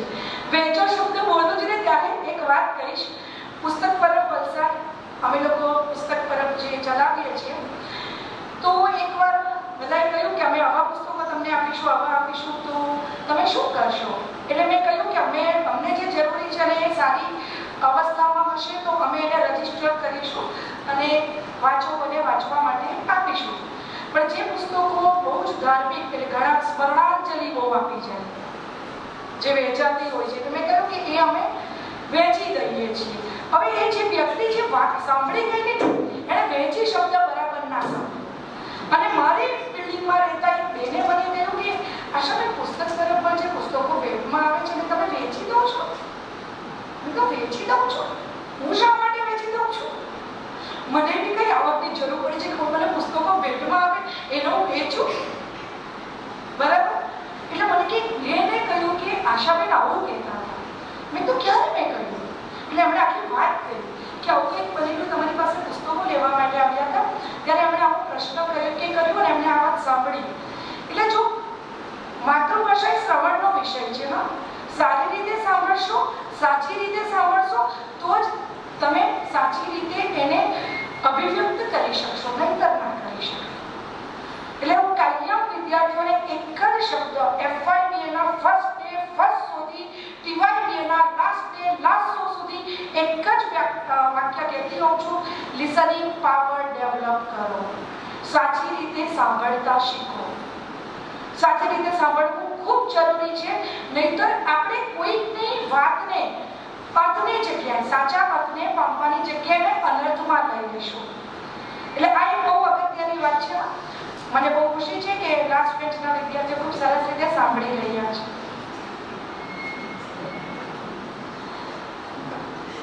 ના, સાચે ના કહું છું, આ વાતને એટલા માટે જ વેચી રહી છું. બે એક જણા થોડા બિઝી છે, પણ એ બહુ અગત્યના છે. કામમાં મુકેશ અંબાણી છે ભાઈ, વ્યસ્તતા તો રહેવાની અને રહેવી જ જોઈએ, એનો આનંદ પણ છે. અર્નેસ્ટ હેમિંગ્વેના ધ ઓલ્ડ મેન સીની વાત એટલા માટે કરી કે એ નોબેલ પારિતોષિક પુસ્તક છે. એમના વિશે મનોજભાઈ ખૂબ સરસ મજાનો લેખ કર્યો છે. સાન્તિયાગો નામનો વૃદ્ધ માછીમાર એ એક એવી માછલીને મારે છે કે જે બહુ દુર્લભ છે અને દરિયામાં ખૂબ ઊંડે જઈએ, દૂર સુધી જઈએ અને ત્યારે જ એ મળે. તો એ માછલી સાથેનું 2 દિવસનું એને દ્વંદ્વ યુદ્ધ ચાલે છે, એને કિનારા સુધી ખેંચી લાવવા માટેનું. એ સમયે દરિયામાં એ છે અને માછલી છે, બે જ છે. 2 દિવસ સુધી માણસ ચૂકતો ના રહે ને, કઈ ને કઈ તો બડબડાટ કરે, કઈ ને કઈ તો ડાયલોગ્સ કરે ને. તો એ માછલી સાથે ડાયલોગ્સ કરે છે કે તું મને બહુ પ્રિય છે પણ હું તને મારી નાખીશ. એ જે સંવાદ લેખકે એ સમય દરમિયાન જે લખ્યા છે એટલા તો સરસ છે કે માછલી ભલે એની દુશ્મન છે પણ એની સાથેના સંવાદો મને સૌથી વધારે પ્રિય છે. હું એક ઉદાહરણ આપીશ. ઓશોએ કહેલું છે, ઓશોના એક મિત્ર જર્મનીમાં જઈને વસ્યા અને લાંબો સમયગાળો 20 વર્ષ થઈ ગયા અને એ 20 વર્ષના સમયગાળા પછી એમની તબિયત બગડી અને એ તંદ્રા અવસ્થામાં જઈ ચડ્યા. એમને મળવા માટે એમના ભાઈ આવ્યા મહારાષ્ટ્રથી. હવે પેલા ભાઈને પાછું તો આવવાનું ને, પણ ડોક્ટરે કહ્યું કે ના, તમે રોકાઈ જાઓ. રોકાઈ જવા કેમ કહ્યું એ હવે જાણવા જેવું છે કે વ્યક્તિ બીમાર છે, તંદ્ર અવસ્થામાં છે, એ જ્યારે બળબડાટ કરે છે ને ત્યારે મરાઠીમાં કરે છે, એની માતૃભાષામાં. હવે જર્મનીના ડોક્ટર એની માતૃભાષા તો સમજતા નથી, સમજે છે એમનો ભાઈ જ, એટલે ભાઈને રોકાઈ જવા કહ્યું. એટલે જેમ મનોજભાઈએ કહ્યું ને કે સપના આપણને આપણને માતૃભાષામાં આવે છે કે જે આપણને સ્વાભાવિક છે કે જીવવા નથી દેતા. એપીજે અબ્દુલ કલામ સાહેબે તો કહ્યું છે કે આપણને ઊંઘવા દે એ વળી સપના કહેવાય, એ તો આપણને જગાડેલા રાખે. તો સપના પણ મિત્રો એવા જ જોવા કે જે આપણને જગાડે અને આપણા સપના પૂરા કરવામાં મદદરૂપ થાય. વાત છે માતૃભાષાની, એટલે આ એક ઉદાહરણ ખૂબ અગત્યનું છે. હું ભારત ફરી છું 80-90% મિત્રો, અને સેવન સિસ્ટર્સ આસામનો આપણો જે પ્રદેશ છે એને છોડીને મોટા ભાગના જગ્યાએ ગુજરાતની જે 15 ગાડી લઈને હું ગઈ છું. હું ગાડી પાસે હોઉં કે ના હોઉં, અમે લોકો ગાડી પાસે આવીએ ને ત્યારે કોઈને કોઈ ત્યાં ઉભેલું હોય 2-4 જણા. કેવી રીતે ખબર? કે ગુજરાતથી ગાડી લઈને અહીંયા કોણ આવ્યું છે, અને કોણ ઉભેલું હોય? ગુજરાતી. કોણ આવ્યું છે જોઈએ તો ખરા, મળીએ તો ખરા. પછી દાર્જિલિંગમાં હોય, કોલકાતામાં હોય કે મહારાષ્ટ્ર, કન્યાકુમારી હોય કે બધી જ જગ્યાએ. એટલે આ એક આનંદ છે કે ભાઈ મારી માતૃભાષા જાણનાર કોણ છે. બીજું, હું થોડી વાતોડી છું, મોટેથી બોલું છું, આદત પણ પડી ગઈ છે વર્ષોથી. એટલે રજવાડીમાં હું કેવી જ રીતે આ પ્રવાસના કોઈક સ્થળે હોય એટલે દૂરથી કોઈને મારો અવાજ જો સંભળાઈ જાય તો શોધતા ગુજરાતી છું. તો ભારત હોય, વિશ્વના 21 દેશો ફરી છું, એટલે ત્યાં પણ આ અનુભવ થયો છે. એટલે માતૃભાષાનો મહિમા આ રીતે સમજી શકીએ આપણે કે દૂર ક્યાંક કોઈ મળી જાય ને એકબીજાની સાથે ફોન નંબરની આપણે કરીએ, પછી આપણે 1 વર્ષ માટે કેટલા ફોન મેસેજીસ કરશું એ પછીની વાત છે. પણ એ ઘડીએ તો એ વ્યક્તિ એટલી બધી પોતાની લાગે, બરાબર? આપણા ઘરની વ્યક્તિ દૂર છે, બરાબર? એ એટલી નજીકની ના લાગે જેટલી એ ગુજરાતી ભાષા જાણનાર, માતૃભાષા આપણી સમજનાર વ્યક્તિ મળી જાય અને પછી એની સાથે આપણે આપણી ગુજરાતીમાં શરૂ થઈ જઈએ. આનો મહિમા, આનો આનંદ તો આ પ્રવાસ સમયે જે થતા અનુભવ છે ને ત્યારે જ અનુભવાય. આવી જ એક બીજી વાત કરીશ, થોડા અમારી મર્યાદાની ભાષાકીય તો કરી છે, જ્ઞાનની પણ કરી. કોરોના દરમિયાન મને કહી દેજો કુરેશી સાહેબ, એટલે પૂરું કરીશ. કોરોના કાળ દરમિયાન એક ઘટના ઘટી અને લોહીની જરૂર પડી કપરાડાના એક માણસને. એટલે એ લોકો મને ફોન કરે, નાની મોટી જે સેવાકીય પ્રવૃત્તિ કરું છું એના ભાગરૂપે મારો નંબર કપરાડાના લોકોની અંદર છે. એટલે આપણે મને કહ્યું કે આશાબેન લોહી જોઈએ છે મેડમ. તો મેં કહ્યું કે તમે મને બ્લડ ગ્રુપ મોકલો, ડૉક્ટરે જે ચબરકીમાં લખી આપ્યું હોય એટલે હું એની વ્યવસ્થા કરાવું. થોડી વાર થઈ, બીજા 2 કલાક ગયા. મેં કહ્યું તમે કોઈનો વોટ્સએપ નંબર વાળો ફોન લો અને મને મોકલો એટલે હું વ્યવસ્થા કરું. મને એ સમજાતું નહોતું કે મારી વાત સુરેશને સમજાતી નથી. સુરેશ જ નામ છે, કેમ કે એના માટે લોહી એટલે દરેક માણસનું એક સરખું. બ્લડ ગ્રુપ અનુસાર લોહી અલગ અલગ હોય તે એને ખબર નથી. તો મિત્રો, આપણે ઘણું બધું જાણવાનું છે, સમજવાનું છે. કોઈ પણ એક ભાષા એટલે એના અર્થ એક સરખા, બ્લડ અને એનું ગ્રુપ અને તે પણ કંઈક અલગ અલગ હોઈ શકે તે એ વ્યક્તિને ના સમજાય એ મારી સમજની બહારની વસ્તુ. આવી તો અનેક વાતો આજના દિવસે થઈ શકે. ચીખલી કોલેજે અમને આ તક આપી, મને અને આ સમયે માતૃભાષાની થોડા થયેલા અનુભવોની વાત કરવાની તક મળી. એ માટે હું આપ સૌના પ્રત્યે આભારની લાગણી વ્યક્ત કરું છું. Thank you so much. આભાર સૌનો. ભાષાનું જ્ઞાન આપ્યું. હવે આભાર વિધિ કરવા માટે હું ડૉક્ટર સઈદ કુરેશીને વિનંતી કરું છું. ચેરમેન શ્રી દર્શનભાઈ દેસાઈ, આ કાર્યક્રમ વતી, સ્ટાફ વતી હું એમનો ખૂબ આભારી છું. સાથે સાથે પ્રેરણા તરીકે સહાય પૂરું પાડવા માટે ગુજરાત સાહિત્ય અકાદમી, તેમના ભાગ્યેશ ઝા અને મહામત એમનો પણ ખૂબ ખૂબ આભારી છું. કોલેજના આચાર્ય ઉપાચાર્ય શ્રી મુકેશભાઈ, આપ શ્રીનો પણ ખૂબ ખૂબ આભાર. તેમજ આજના અવસરે પોતાનો કિંમતી સમય ફાળવીને ઉપસ્થિત થયેલ અમારા વક્તા મનોજ માયાવંશી, જેમનું ઉપનામ કલંપા અને આશાબેન ગોહિલ, એ બંનેનો પણ ખૂબ ખૂબ આભાર. મારી ટીમ સ્પિરિટ, મારા સિનિયર સ્ટાફ, મારા સાથી સ્ટાફ, એમનો પણ ખૂબ ખૂબ આભાર કે ટીચિંગ હોય કે નોન ટીચિંગ એ પણ એટલે આપણે એક સાથે એક ટીમ તરીકે જે વર્ક કરીએ છીએ એના માટે એમનો પણ ખૂબ ખૂબ આભાર. વિદ્યાર્થી મિત્રો ઘણા ઉત્સાહથી આવ્યા છે, ઘણા લાવવામાં આવ્યા છે, જે પણ હોય, પણ તમે અહીંયા છેલ્લા 1.5 કલાકથી અહીંયા જ છો, સાંભળી રહ્યા છો. આ એક તક છે કંઈક સાંભળવાની, કંઈક જાણવાની. પણ જે પણ હોય, પણ અત્યારની સ્થિતિ એવી છે કે અત્યારની યુવા પેઢીને આપણું આ તંત્રના મંચ પરથી કહું છું, પણ તંત્ર કંઈક અલગ બતાવી રહ્યું છે, કાર્યક્રમો કંઈક અલગ થઈ રહ્યા છે, પણ યુવા પેઢીને અત્યારે ચિંતાઓ કંઈક અલગ છે, યુવા પેઢીના પ્રશ્ન કંઈક અલગ છે ને એના કારણે યુવા પેઢી આજે ચાલે છે કંઈક અલગ દિશામાં. આ બધા પ્રશ્નની વચ્ચે મારા વિદ્યાર્થી મિત્રો અહીંયા ઉપસ્થિત છે, તે બદલ એમનો ખૂબ ખૂબ આભાર. બધા કામ આંખથી નથી થતા, ઘણા કામ દિલથી પણ થાય છે. હું અત્યારે એમ જ સમજુ છું તમે દિલથી અહીંયા ઉપસ્થિત છો. અને અંતે હું એક કાલે જ મેં રોજ બોલું છું ગુજરાતી, રોજ લખું છું ગુજરાતી.